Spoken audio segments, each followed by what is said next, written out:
नमस्कार, prime debate में आपका स्वागत है। हम संगत टीवी के यूके और यूरोप के दर्शकों का भी स्वागत करते हैं। पहली बार रेल मंत्री बने मल्लिकार्जुन खड़गे ने लोकसभा में अपनी ही मंत्रियों के जबरदस्त हंगामे के बीच यूपीए 2 का आखिरी रेल बजट पेश किया। यह अंतरिम रेल बजट सिर्फ 4 महीनों के लिए होगा।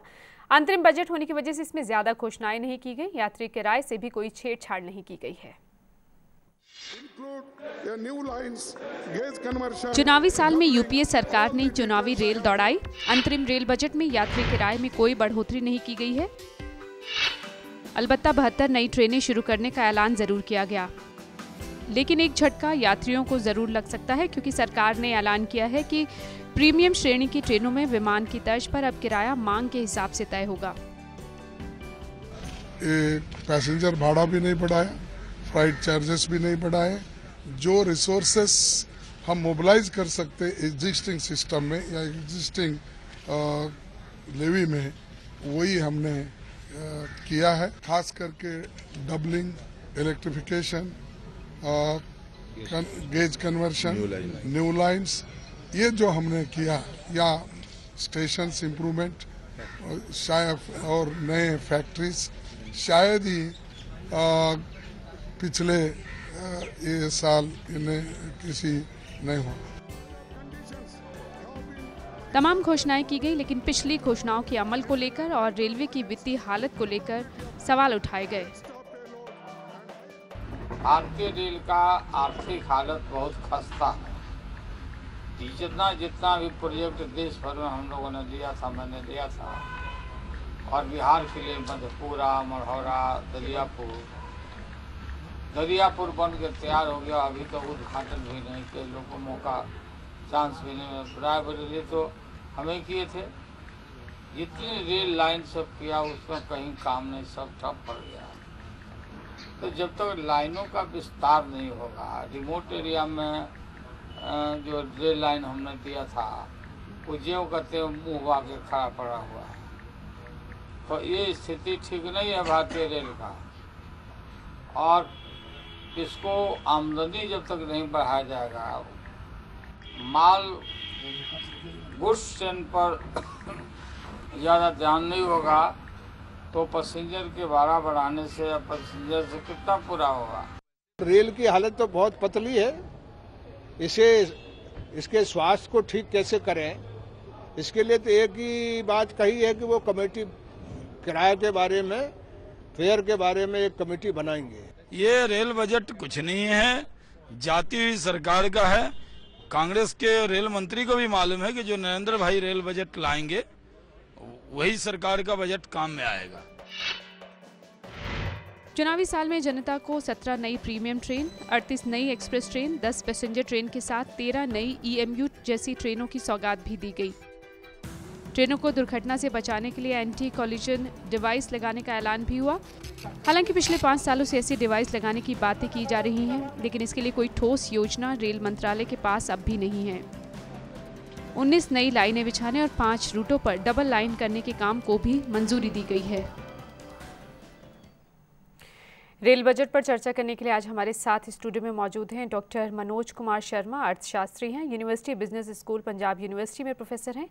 चंडीगढ़ भाजपा प्रवक्ता मेजर डॉक्टर आनंद प्रकाश सनवारिया जी भी हमारे साथ हैं, और कुछ ही वक्त में हम कोशिश कर रहे हैं फोन लाइन पर पूर्व रेल मंत्री पवन बंसल भी दिल्ली से हमारे साथ जुड़ जाएंगे। डॉक्टर मनोज, किस तरह से देखते हैं आज के रेल बजट को? बेशक अंतरिम रेल बजट है और 4 महीनों के लिए ही आया है। मैडम, ऐसे बजट को देखने के लिए 2 बातें होती हैं। पहली बात तो होती है कि एक रेवेन्यू होता है, एक्सपेंडिचर होता है। बजट उसी को बोला जाता है कि रेवेन्यू कैसे आएगा, एक्सपेंडिचर कैसे आएगा। अगर उस तरीके से हम देखें from the economics point of view, तो हमारे रेल मंत्री जी बोल रहे हैं कि it will little surplus budget. So for that angle I would say it is a little good indication. But जो इसने किराए में वृद्धि नहीं की, they have not increase the fair and sectors, and that will give a touch of the political dimension. Actually हमारे elections आ रही हैं, तो आई will term more as a as a political stunt and political things for the coming year to be seen actually. मेरा initial reaction तो ये है। यानी कि आप राजस्व और खर्च की बात करें, राजस्व के लिए कुछ प्रावधान नहीं किए गए। अगर किराए में बढ़ोतरी नहीं की गई तो आमदनी कहाँ से होगी? जैसे सवाल उठा रहे हैं, विपक्ष भी सवाल उठा रहा है कि आप खर्च कैसे करोगे जब आय के संसाधन नहीं जुटाओगे? बिल्कुल ठीक है आपने बोला, क्योंकि रेवेन्यू जब तक देखो खर्च करने को, अब अपने घर की बात कर लीजिए। हमारे घर में मैं चाहता हूँ मैं 10,000 रुपये खर्चना है, बट खर्चने के लिए मैं 20,000 खर्च लूँगा, बट रेवेन्यू तो आना बहुत जरूरी है ना। हम इन्होंने बोरिंग की है, मेरा ख्याल बोरिंग का भी इन्होंने, जैसे हमारे वित्त मंत्री जी करते हैं, इन्होंने भी कम से कम 20,000 24,000 की इस साल बोरिंग का प्रोविजन रखा है, जो मेरे हिसाब से will not be a good sign actually from that. लेकिन सिर्फ 4 महीनों के लिए अगर ये बजट आया है तो उस लिहाज से ये कैसा है? मैडम उसके हिसाब से तो मैं बोलूँगा कि देखा जाए तो it will have some plus point also negative, but जो मेरी टिप्पणी ज़्यादा एज इकोनॉमिस्ट पिछले साल से ज़्यादा पड़ेगी कि इन्होंने इलेक्ट्रिफिकेशन की बात की है, लास्ट ईयर जो कहते हैं उन्होंने टारगेट पूरे शो किए हैं। अब how far it is true वो हमको पूरा जब बजट आएगा तब देखेंगे कि टारगेट इन्होंने कहे हमने पूरे किए हैं। जैसे मेरे पास कुछ फिगर्स हैं, मैंने फिगर देखी, नोट किए हैं। इलेक्ट्रिफिकेशन इन्होंने काफ़ी कहते हैं 4,500 से लेके 4,600 कर दी है, ठीक है। सिमिलरली बाकी कुछ चीज़ों में इन्होंने टारगेट्स फुलफिल किए हैं, बट मुझे लगता है ये अभी पीनट्स हैं, इनको थोड़ा सा काफ़ी आगे से ज़्यादा करने की ज़रूरत है। ऐलान के लिए सिर्फ लग रहा है ऐलान किया गया है। ऐलान ये तो हमारे इकोनॉमी में एक बड़ी खासियत रही है, हमारे जितने वित्त मंत्री भी आए हैं कई सालों से, कि उन्होंने जो कहते हैं वो अल्टीमेटली पूरा नहीं होता। यही सवाल उठाया जा रहा है कि घोषणाएं तो कर दी जाती है लेकिन वो पूरी कब होती है। सनवारी साहब आप कैसे देखते हैं? मैम मुझे तो इसको देखने का ही जी नहीं करता, देखता तो क्या हूँ। इस इंटरिम बजट को कह लीजिए या 4 महीने का जो इन्होंने व्यवस्था रखी है, इससे तो ऐसा लगता है कि इन्होंने सोच लिया कि हमारी सरकार तो आने वाली है नहीं। बीजेपी इसी बात से खुश है काफी। यस, बिल्कुल इंडिकेशन बड़ी स्ट्रॉन्ग है कि आज रेल मंत्री ने कह दिया कि जी हमारी सरकार तो आने वाली नहीं है। और तो इन्होंने ये जो तमाशा आज किया, हालांकि तमाशा तो पार्लियामेंट में भी हो रहा था, इनके ही मेंबर पार्लियामेंट बहुत शोर शराबा कर रहे थे और ये किया, तो इसको हम कहें कि ये बजट है या इंटरिम बजट है या कोई एक तत्वाधान या खर्चे का हिसाब है, ये बिल्कुल एक आई वॉश है। किसी तरह से भी, जैसे भी मेरे साथी ने कहा कि कोई इन्होंने इनकम के बारे में तो बात की ही नहीं और निवेश के बारे में भी बात नहीं की। इनकम के बारे में निवेश की बात उन्होंने कही है कि रेलवे में निवेश की सख्त जरूरत है, क्योंकि देश के विकास में रेलवे का खास योगदान है, लेकिन ये निवेश होगा कैसे इस बारे में नहीं साफ किया। बिल्कुल, तो निवेश के बारे में मंत्री जी को खुद ही नहीं पता और ना उसने पता लगाने की कोशिश की। ये तो सिर्फ एक ड्रामा कर रहे हैं। आपको मैं बता के मुझे अचंभा लग रहा है कि आज रेलवे का ये जो 4 महीने का बजट आया है, जिसको नाम भी दीजिए, कल मैं देख रहा था कि शहजादा साहब रेलवे स्टेशन के ऊपर बैठे हुए, नई दिल्ली के रेलवे स्टेशन पे बैठे हुए और कुलियों से बात, कुली जो हैं हमारे साथी लाल को कपड़े पहनने वाले कुलीस के पास में शहजादा बात कर रहे हैं, पूछ रहे हैं उनके बातें। और आज वो रेल बजट आया और रेल बजट आया जो उनका कहिए कि मैं राहुल गांधी जी की बात कर रहा हूं कि उसके बारे में जब उन्होंने 2 घंटे तक उन कुलियों से बात की, उनके बारे में तो कोई बातचीत आज इसके ऊपर हुई ही नहीं। तो ये सब एक हॉक्स है और ये दिखाना चाहता है। और मैं ये बिल्कुल सही बात मानता हूं कि किसी भी कंट्री के लिए railway is the biggest uniting force. इन्होंने 72 न्यू ट्रेन शुरू कर दी। काफी लोगों को कह रहे हैं कि 200 किलोमीटर की चलाएंगे हम किसी ट्रेन को, बट वो गांव, वो हिस्सा हिंदुस्तान का जहां तक आज तक लोगों ने ट्रेन का शक्ल तक नहीं देखी, उसके बारे में कोई सोचा। तो इनको जो सोचने का ढंग है ना, वो बिल्कुल हवाई जहाज वाली बात है। एक कहा कि जी अब हम हवाई जहाज के तरह से रेलवे का किराया बढ़ाएंगे। वैष्णो देवी तक पहुंचने के लिए एक सीधी ट्रेन भी शुरू की जा रही है उधमपुर कटरा रास्ते पर। कहने का मतलब एक नई कोशिश की जा रही है। कोशिश मतलब ये कोशिश सिर्फ घोषणा है कि वो होती है कि नहीं। अभी पूर्व रेलवे मंत्री लालू जी कह रहे थे कि जी अभी तक तो सब कुछ वो करके चले गए थे और अभी तक तो किसी चीजों का उद्घाटन भी नहीं हुआ। तो ये एक बड़े दुर्भाग्य बात है कि सेंट्रल गवर्नमेंट का रेलवे मिनिस्टर पार्लियामेंट में झूठे बयान दे करके, सब्जबाग दिखा करके किराया नहीं बढ़ाया। अरे भाई, किराया डीजल तो आप हर एक 15 दिन में बढ़ा रहे हो, मेरी कार में डीजल डलाते तो मुझे मुश्किल होता है, डीजल तो उसी ट्रेन में वो भी तो यूज करेगा। एंड उसका तो क्या ये चुनाव को देखते हुए किराया नहीं बढ़ाएगा ताकि लोगों तक संदेश गलत ना जाए? चुनावी साल है, संदेश ना गल जाए, लोग खुश हो जाएं, किराया नहीं बढ़ाया है। और ये सारी प्रॉब्लम जो है ना आगे वाली सरकार, जो हमारी सरकार है नरेंद्र मोदी जी की, उसको सारा ये ठीक करना पड़ेगा। आप इस उम्मीद में हैं। डॉक्टर मनोज, फिर मैं अर्थशास्त्र के लिहाज से इसको आंकना चाहूंगी इस बजट को।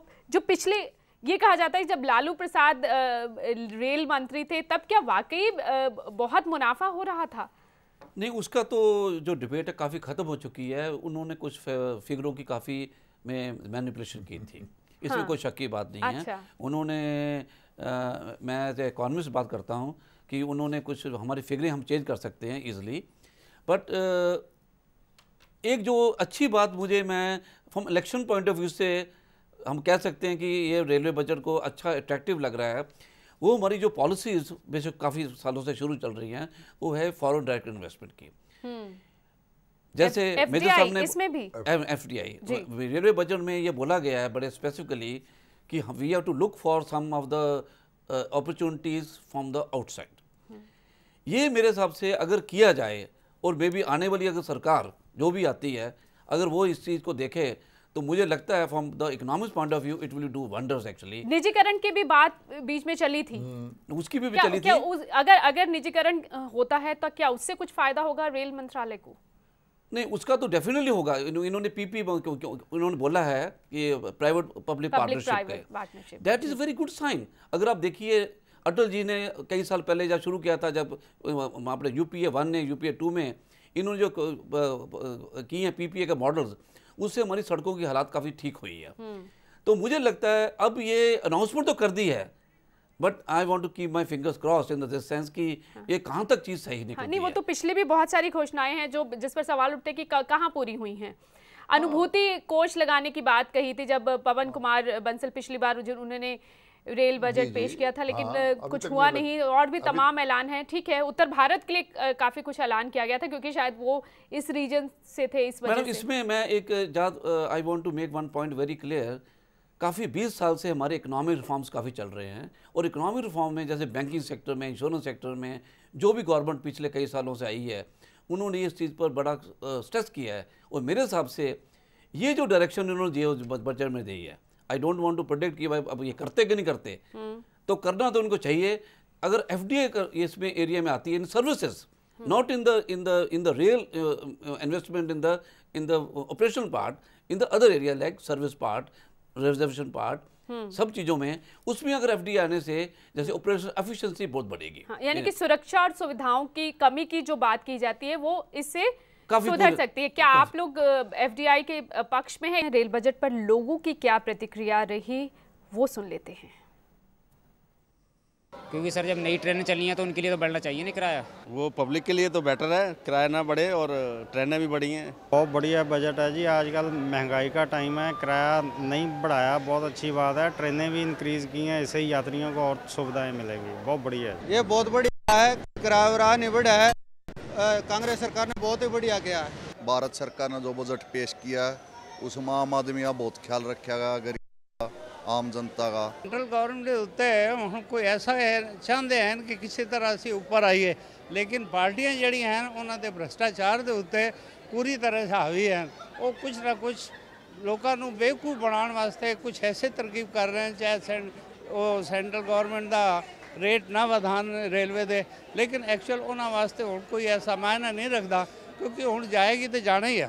जो इन्होंने रेलों की बढ़ाई है और किराया नहीं बढ़ाया, ये अच्छा कदम उठाया है और जनता की सहूलियत के लिए किया, तो ये अच्छी बात है। और हो सकता है इलेक्शन के लिए इन्होंने अपनी तरफ से जनता को सहूलियत देने का जो एक उपाय रचा है, मैं प्रपंच नहीं कहूँगा, उपाय ही कहूँगा, तो ये अच्छी बात है। हम रेल बजट पर आज चर्चा करें। मेजर सरवारी, आपने आम लोगों की प्रतिक्रिया सुनी, वो इसी बात से खुश हैं कि किराए में कोई बढ़ोतरी नहीं है, बाकी सुविधाओं, सुरक्षा या हमारे साथ पवन कुमार बंसल फोन लाइन पर जुड़ चुके हैं, नई दिल्ली से पूर्व रेल मंत्री हैं और चंडीगढ़ से सांसद हैं। पवन जी, हमारे साथ इस चर्चा में शामिल होने के लिए शुक्रिया। आज के बजट को आप किस तरह से देखते हैं? ये तो ठीक है कि यात्री किराए में बढ़ोतरी नहीं की गई, आम जनता को राहत है, लेकिन आय के साधन कैसे जुटेंगे? सभी जो कंस्ट्रेंट्स हैं उनके बावजूद जो सुविधाएं दी जा रही हैं, आज भी जो जिनका ऐलान किया है वो अपने आप में बहुत है। सबसे बड़ी बात हमारी ये हो जाती है कि क्या किराए में बढ़ोतरी हुई है कि नहीं। किराए में बढ़ोतरी के बिना जो कुछ भी मुहैया करवाया है वो दिया है वो मुश्किल हो जाता है। और एक तो उसका हम आप सभी जगह देखें, लेकिन वो हमारा सिस्टम है कि हम इसका किराया नहीं बढ़ाते, ज्यादा कभी नहीं बढ़ा। पिछली बार सिर्फ 2 पैसे पर किलोमीटर बढ़ाया था जो लोगों ने मंजूर किया था जी। उसके साथ इतनी नई ट्रेन देना, और हमें चंडीगढ़ के इलाके में चंडीगढ़ के लिए 2 ट्रेन बहुत बड़ी जो फिर दे दी हैं, एक चंडीगढ़ से जयपुर के लिए और दिल्ली ट्रेन, और दूसरी चंडीगढ़ से उत्तराखंड के लिए, रामनगर के लिए। वो सब उसी जितना हमारे पास आए हैं उसके बीच में सब ये चीजों को उपलब्ध करवाना अपने आप में एक बहुत बड़ी चुनौती होती है जो पूरी कर रही है सरकार जी। लेकिन बंसल जी, ये निवेश की बात कही है कि निवेश की जरूरत है, निवेश क्यों नहीं किया जाता? आखिर निवेश होगा कैसे? उसके लिए क्या संसाधन जुटाए जा रहे हैं? ये एक बहुत अहम सवाल है जिसका आप जिक्र कर रहे हैं। इसके मामूली सा भी अगर एक पैसा बढ़ाया जाता है तो आप देखते हैं क्या हंगामा हो जाता है पार्लियामेंट में। तो बंसल साहब क्या माने कि चुनाव को देखते हुए नहीं बढ़ाया गया किराया, सिर्फ इसी की हंगामा ना हो जाए? जी, ये नहीं है। इसमें तो क्या लोग किराया बढ़ाने के लिए तैयार होते हैं? क्या ऑपोजिशन वाले वो करने देते हैं? ये सवाल बड़ा हो जाता है। इसके लिए एक आम सहमति की जरूरत है। सभी को ये चाहिए सोचना कि अगर हमें सुविधाएं चाहिए, अगर हमें नई लाइन्स चाहिए, लाइन्स की वो डबलिंग चाहिए, हमें गेज कन्वर्जन चाहिए और ज्यादा ट्रेन चाहिए, तो किराया साथ साथ बढ़े ताकि रेलवेज के पास पैसा हो। अगर 90% से ऊपर ऑपरेटिंग रेशो हो जाए तो इतना खर्च, अगर उसके 100 रुपया कमाने के लिए 90 रुपया खर्च हो जाए तो कहाँ से रेलवे सर? फिर क्यों नहीं बढ़ाया आपने किराया? जी, क्यों नहीं बढ़ाया गया फिर किराया सर? मैं नहीं हूँ मंत्रालय में। नहीं ठीक है, आप सरकार आपकी है सर। मैं क्या कह सकता हूँ किराया क्यों नहीं बढ़ाया? किराया क्या ये आपके सभी ऑपोजिशन वाले किराया बढ़ाने के लिए हमेशा तैयार रहते हैं? मैं वही कहता हूँ, इसके लिए काम सहमति चाहिए और सरकारों को, कोई भी सरकार हो उसको समर्थन मिलना चाहिए विपक्ष से इन बातों के लिए, तब आगे तो सर्विसेज और बेहतर दी जा सकती हैं। लेकिन जो है उसके बीच में अगर आप नजर दौड़ाएं कैसे वो और ज्यादा बायो टॉयलेट के लिए प्रावधान किया है, कई हजार बायो टॉयलेट ट्रेन में लगाए जा रहे हैं जी। और कितने मैन जो क्रॉसिंग होते हैं जो मानव रहित होते हैं उनके लिए क्या काम किया, कितना बनाने के लिए किया है, ओवर ब्रिजेस, अंडर ब्रिजेस, क्या क्या चीजों का इसने ऐलान किया है कि आने वाले वर्ष में करना है और किया है। सर एक सवाल है जी, एक आखिरी सवाल है। किराया और माल भाड़ा निर्धारित करने के संबंध में सलाह देने के लिए एक स्वतंत्र रेल टैरिफ प्राधिकरण की बनाया जा रहा है, तो क्या वो अब निर्धारित करेगा कि किस तरह से किराया और माल भाड़ा बढ़ाया जाए? आमतौर पर उसकी जो सिफारिश होगी वो सब चीजों को देख के करेगा। ये मेरे समय ही हम लोगों ने इस पे प्रपोजल पे काम करना शुरू किया था। तो आमतौर पे उनकी जो राय होगी वो सरकार को मान लेनी चाहिए, लेकिन उसमें फिर ये है कि कई किसी रीजन के कारण सरकार कह सकती है कि वो नहीं। अभी तो उसने सेटअप हुआ है, कैबिनेट में उसको पास कर दिया है, आगे तो देखेंगे आने वाले दिनों में उसको कैसा है और क्या रवैया रहता है सभी पार्टीज का उनकी सिफारिशों के प्रति। बंसल साहब, हमारे साथ मेजर सनवारिया हैं स्टूडियो में, वो ये कह रहे हैं कि आप लोग हार मान चुके हैं, आपको लग रहा है, कांग्रेस को लग रहा है कि हमारी सरकार तो आनी नहीं है, इसलिए इस तरह का बजट पेश किया गया। जी, आपके का जवाब नहीं देना, वो हार मान चुके हैं या नहीं वो लोग दिखाएंगे। जी, सरकार ने काम किया है, काम किया है जी, जो विकास का काम पिछले 10 वर्षों में हुआ है, कोई एक आपके पास आदमी कह दे कि नहीं हुआ, उन पे बात में नहीं जाना। ये अपने आप पहले कहा था आपके सवालों को मैंने शायद जवाब दे दिया है जी। कुछ ये देखिए, हमारे माननीय संसद मेंबर पवन कुमार बंसल जी ने कितने सहमे हुए तरीके से कहा कि अपोजिशन किराया बढ़ने नहीं देगी, इसलिए हमने किराया बढ़ाया नहीं। बगैर रेवेन्यूज आए हुए तो बगैर किराया, आपने वही बात की कि तो फिर इलेक्शन को मद्देनजर रखते हुए आपने ये बजट का प्रावधान किया, अदरवाइज तो इसमें बजट में कुछ है ही नहीं। मुझे लगता है छोड़ देगा, फोन कट चुका है।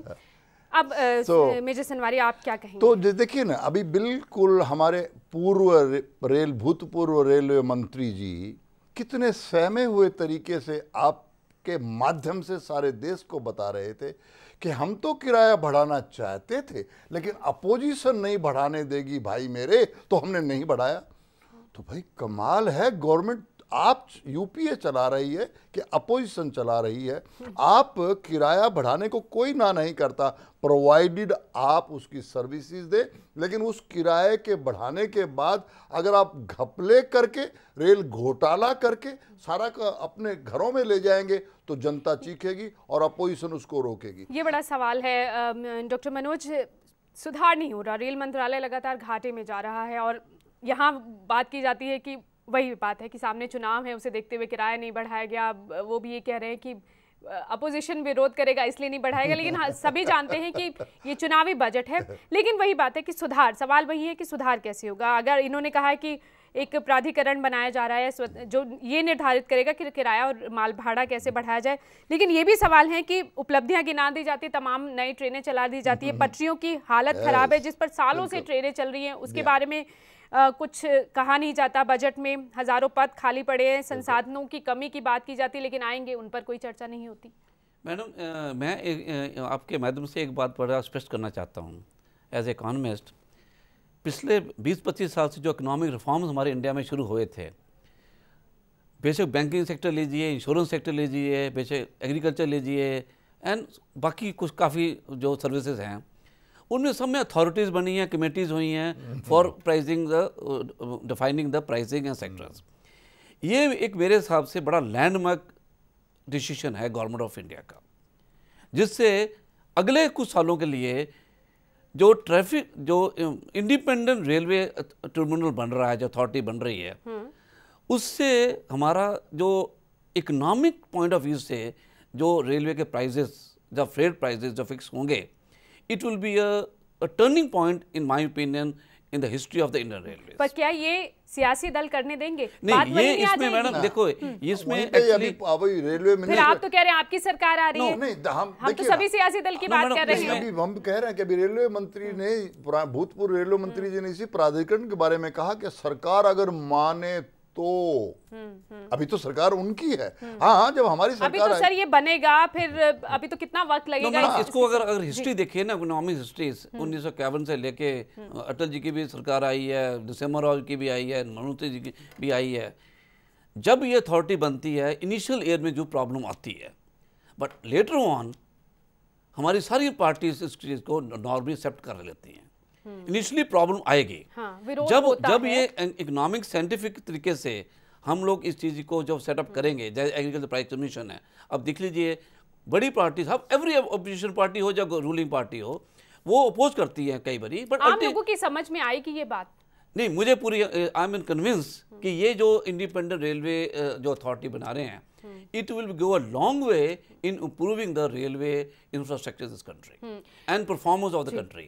अब ये हमारी नई सरकार या पुरानी सरकार ये कैसे करें, बट मुझे लगता है जैसे हिस्ट्री देख लीजिए, इकोनॉमिक हिस्ट्री पिछले 40-50 साल से सुधार हो सकता है। आपको इससे पूरी सुधार उम्मीद है कि जी बहुत अच्छी तरह। मेजर सनवारिया, आप चाहे सत्ता में हो या विपक्ष में हो, क्या रहेगा अगर ये प्राधिकरण अपने सुझाव देती है? देखिए साहब, अगर या ये देखा जाएगा कि हमें वोट मिलेंगे कि नहीं मिलेंगे? सबसे पहले तो अगर ये प्राधिकरण बनता है तो इसको सचमुच में ही एक स्वतंत्र प्राधिकरण बनाना चाहिए।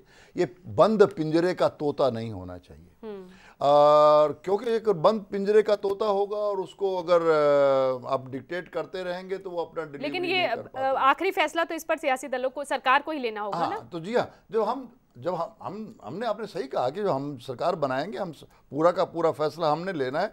और मैं आपको आपके माध्यम से जनता को ये इत्मीनान दिलाना चाहता हूँ। मैंने दोनों ही बातें कही, आप सत्ता में आते हैं या विपक्ष में? नहीं, देखिए, इस वक्त मैं सत्ता की बात कर रहा हूँ। सबसे पहले विपक्ष की तो बात अब भूल जाइए। अब तो जनता जनार्दन उठ के खड़ी हुई है कि उनको नरेंद्र मोदी की एक सरकार चाहिए। तो हम सत्ता में जब आने के बाद में हम प्राधिकरण को एक बिल्कुल इंडिपेंडेंट स्वायत्त बना करके उसके सुझाव पर अमल करके रेल मंत्रालय जनता के लिए जो हितकार होगा। शुक्रिया आप सभी का इस चर्चा में शामिल होने के लिए। आज के प्राइम डिबेट में इतना ही, इजाजत दीजिए, नमस्कार। खबरों की दुनिया में आइए, हमारे साथ कहीं भी और कभी भी जुड़िए। हम मिलेंगे फेसबुक पर, हम दिखेंगे यूट्यूब पर, हमें फॉलो कीजिए ट्विटर पर। खबरों के साथ बने रहिए रात दिन।